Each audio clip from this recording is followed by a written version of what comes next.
салом бачаҳо, мавзӯи дарси имрӯзаи мо тавсифи умумии иёлоти муттаҳидаи амрико аст.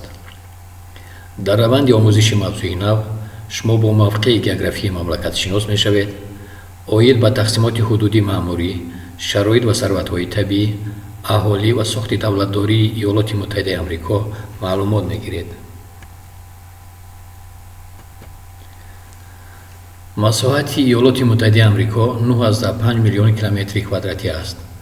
аҳолияш 320 миллион нафар. пойтахташ шаҳри Вашингтон, забони давлатӣ англисӣ аст, воҳиди пули доллар мебошад. маҷмӯи маҳсулоти дохилӣ 14,5 триллион доллар аст, ки аз ин ҷиҳат иёлоти муттаҳида дар ҷойи аввал қарор дорад.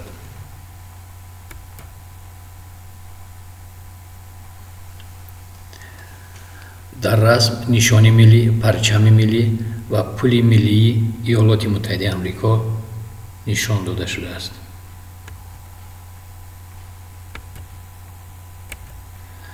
мавқеи географӣ.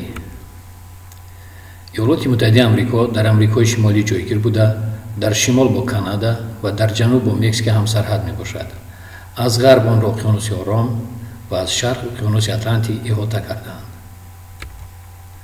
тақсимоти ҳудуди маъмурӣ. иёлоти муттаҳида давлати федеративӣ буда, аз 50 иёлот ва ҳавзаи федералии Колумбия иборат аст. қисми асосии масоҳати онро 48 иёлот ташкил дода, иёлатҳои Аляска ва ҷазираҳои Гавай аз қисми асосӣ дур ҷойгир шудаанд. иёлоти муттаҳидаи амрико соли 1776 дар натиҷаи муттаҳид шудани 13 иёлот, мулкҳои мустамликавии Англия ташкил шуданд. 4 июл рӯзи истиқлолияти иёлоти муттаҳида мебошад.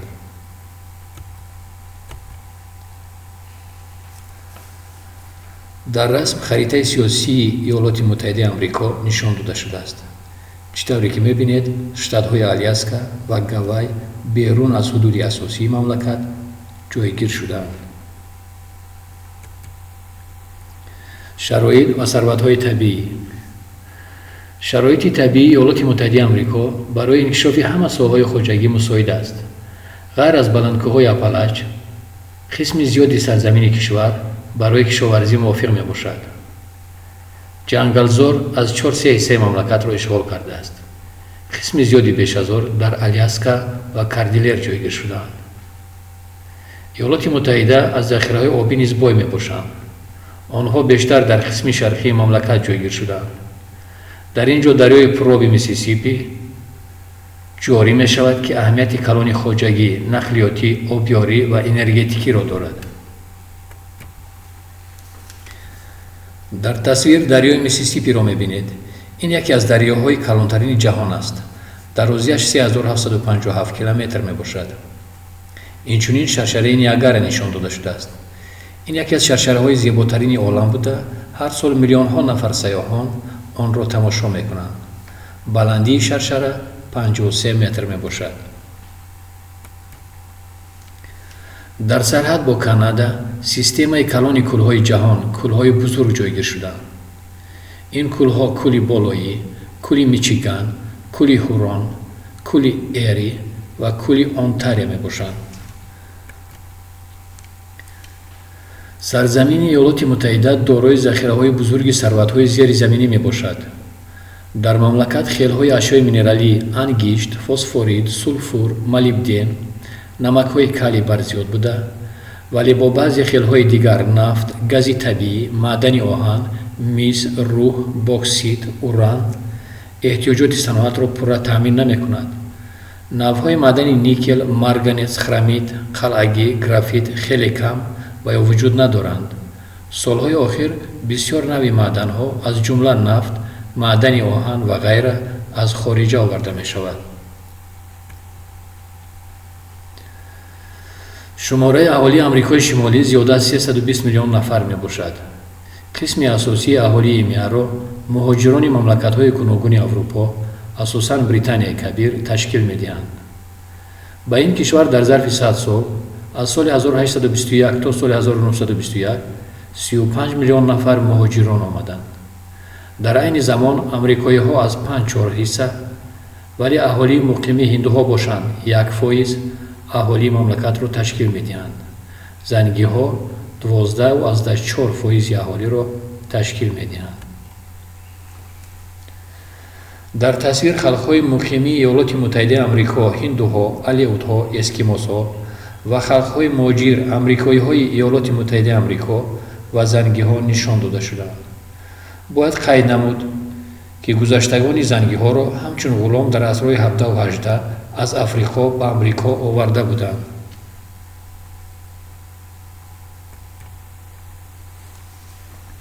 зичии миёнаи аҳолӣ аз 350-400 то 2-5 нафар дар 1 километри мураббаъ аст.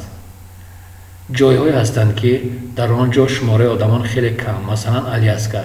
зичии миёнаи аҳолӣ дар Аляска ва Гавай камтар ба назар мерасад. қариб аз 4/3 ҳиссаи амрикоиҳо дар шаҳрҳо зиндагӣ мекунанд.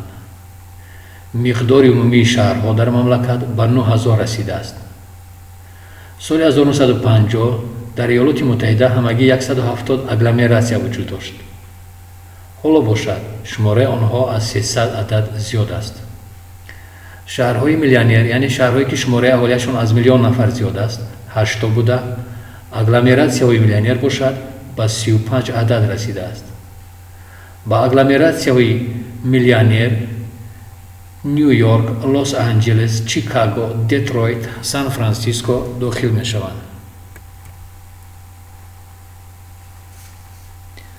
дар расм муҷассамаи озодиро мебинед. муҷассама дар фаронса сохта шудааст ва онро фаронсавиҳо ба иёлоти муттаҳидаи амрико тӯҳфа кардаанд. баъзе агломератсияҳои ҳамсоя бо ҳам як шуда мегаполисро ташкил медоданд. ҳоло дар иёлоти муттаҳида 3 мегаполис шимолу шарқ, назди кӯлҳо ва Калифорния вуҷуд доранд. мегаполиси аввал аз Бостон то Вашингтон кашол ёфта бо номи Босваш машҳур аст.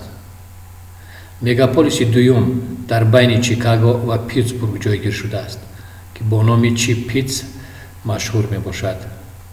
сеюм байни Сан-Франсиско ва Сан-Диего бо номи Сан-Сан маълум аст. аҳолии деҳот аксар дар хоҷагиҳои фермерӣ ҳаёт ба сар мебаранд ва аз шаҳриён хеле кам фарқ дорад. сохти давлатдории иёлоти муттаҳидаи амрико. конститутсияи иёлоти муттаҳидаи амрико, ки дар соли 1787 қабул карда шудааст, ваколатҳои аз тарафи ҳукумати федералӣ пешниҳодшударо муайян мекунад. тибқи конститутсия, ҳокимияти қонунгузор конгресс буда, он аз 2 қисм ё 2 палата иборат аст. палатаи поёнӣ палатаи намояндагон ва палатаи болоӣ сенат мебошад. мақоми олии иҷроия президенти иёлоти муттаҳидаи амрико аст. президент сарвари давлат, сарфармондеҳи қувваҳои мусаллаҳ мебошад. мақоми олии ҳокимияти судӣ суди олии иёлоти муттаҳидаи амрико аст. ҳизбҳои сиёсии асосӣ ҳизби ҷумҳурихоҳон ва ҳизби демократӣ маҳсуб мешаванд.